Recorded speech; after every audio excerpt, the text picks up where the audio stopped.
The Prophet ﷺ was asked, can a Muslim be a coward? Can a believer be a coward? We know that it's not a good trait. Cowardice is not a good trait.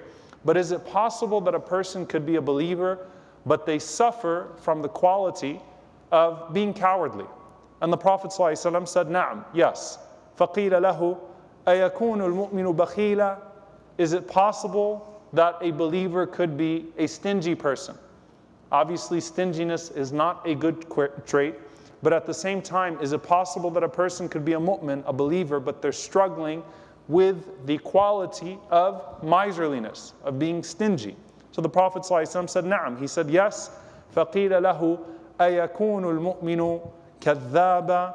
Is it possible that a mu'min could be a liar? The Prophet ﷺ said, no.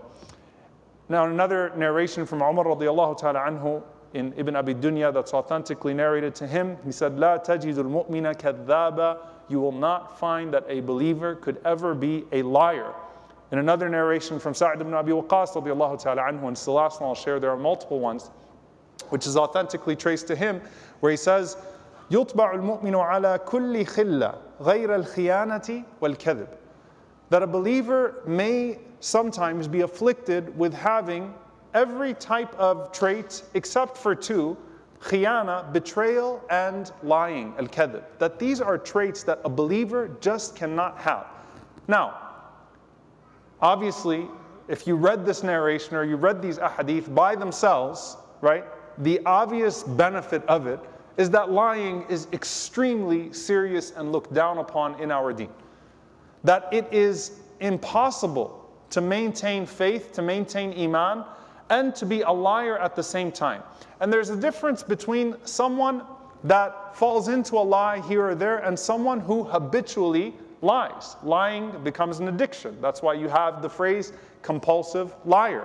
It works out for you once or twice, 3 times, 4 times, and then you realize that you're able to cut corners with lying, and so you start to lie in order to get past certain things, in order to cover up certain things, in order to attain benefits that otherwise do not belong to you, for all types of reasoning, right? There's lying in your career, lying in your contracts, lying in your business, lying to your family, covering up infidelity, covering up a sin. All types of lies exist, but the point is that the Prophet ﷺ is saying there is no way a mu'min, a believer, could be a kadhab, could be a liar. It doesn't work. And subhanAllah, the traits that are chosen in this narration, Allahumma inni a'udhu bika min al-jubni wal-bukhl. Oh Allah, I seek refuge in you from being cowardly and from being miserly, from being stingy. These are not traits that are looked upon as minor things. They're things that we seek refuge in Allah from. But at the same time, even those 2 traits do not take a person to a point spiritually where their belief would almost, would not be able to coexist with that trait in particular. And there are, a few reasons that the scholars mentioned for this. For one, all of the traits of the hypocrites go back to lying. And there is al-kadhib bil-qawl wal-kadhib bil-fi'l. As the scholars say, there is lying with your words and there is lying with your deeds. Portraying something that's not true of yourself and living a double life, right? Lying with your deeds and lying with your words. The munafiqun, every time Allah talks about the hypocrites in the Quran, He mentions lying as a necessary trait of hypocrisy. Why? Because the hypocrites took living a double life to its most extreme manifestation. They portrayed themselves to be believers in public, and they were the complete opposite of that in private. And they used that portrayal of belief to take advantage of the believers and to harm the Muslim community. That's the most extreme manifestation of lying, the most extreme manifestation of hypocrisy. However, obviously we don't always get there, and may Allah protect us from that. And just like with any other trait of hypocrisy, you want to remove that trait of hypocrisy so that the traits of hypocrisy do not become combined in you to where you could be taken to a place that you never thought that you would be taken to. The hadith of the Prophet ﷺ, where he mentioned the traits of the hypocrites: if he speaks, he lies; if he makes a promise, he breaks that promise; if he is entrusted with something, he violates that trust, right? Those 3 things are all just forms of lying. The breaking of a promise is a lie that has that is attached now to a promise.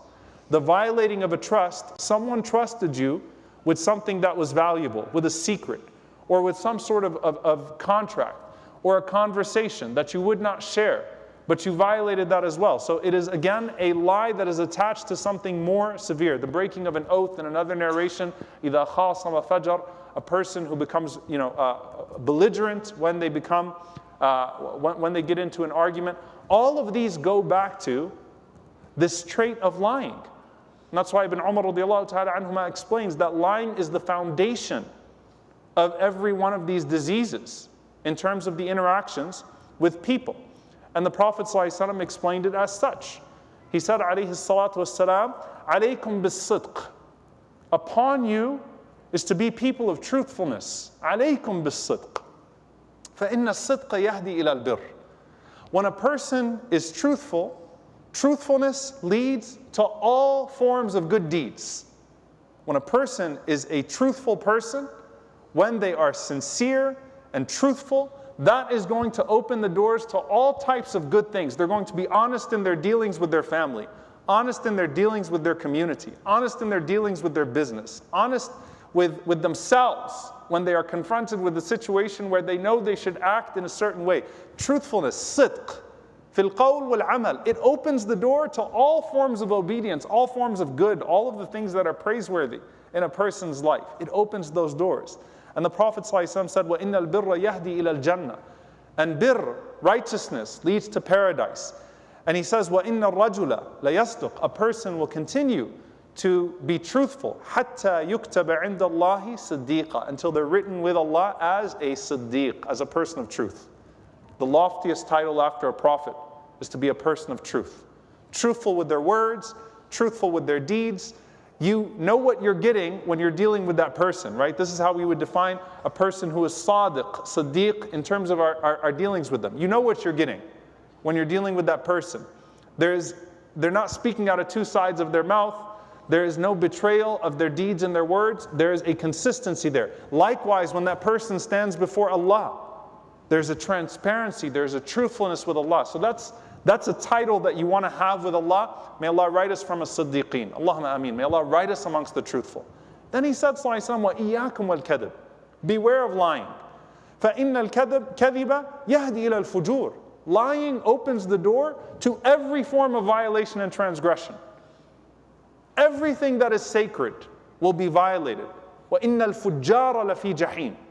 Right? Allah Azza wa Jal even mentions it. People that violate, a fajr is someone that acts out of line. So you're going to violate one after the other, your contract with your Lord and your contract with the people. Why? Because one thing will open another thing. If you're able to get away with one form of lying, a little lie will lead to a big lie. A lie that worked here, you'll try to impose it here. You'll try to use it to your advantage here. You'll get yourself in a really sticky situation